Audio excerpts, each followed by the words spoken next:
কাশিতে ভুগছেন? চিন্তা নেই, ঘরেই আছে সহজ কিছু সমাধান।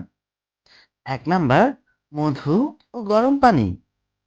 ১ চা চামচ মধু গরম পানির সাথে মিশিয়ে দিনে ২ থেকে ৩ বার খেলে গলা নরম হয়, কাশি কমে যায়।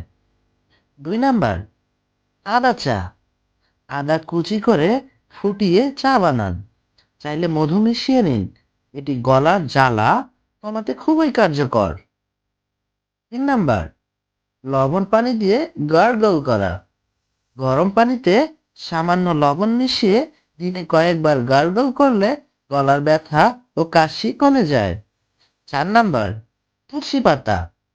তুলসী পাতা চিবিয়ে খেতে পারেন অথবা চা বানিয়ে পান করতে পারেন। এটি প্রাকৃতিকভাবে কাশি কমায়। ৫ নাম্বার, গরম ভাপ নেওয়া। গরম পানির ভাপ নিলে নাক ও গলা পরিষ্কার হয়, কাশি কমে যায়।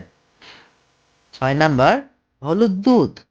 রাতে গরম দুধে সামান্য হলুদ মিশিয়ে খেলে শরীর গরম থাকে এবং কাশি কমে যায়। তবে মনে রাখবেন, কাশি যদি ১ থেকে ২ সপ্তাহের বেশি থাকে, শ্বাস নিতে কষ্ট হয়, জ্বর বা বুকে ব্যথা হয়, তাহলে অবশ্যই ডাক্তারের পরামর্শ নিন। ভালো থাকুন, সুস্থ থাকুন। এমন স্বাস্থ্য সম্পর্কিত টিপস পেতে আমাদের চ্যানেলটি সাবস্ক্রাইব করুন।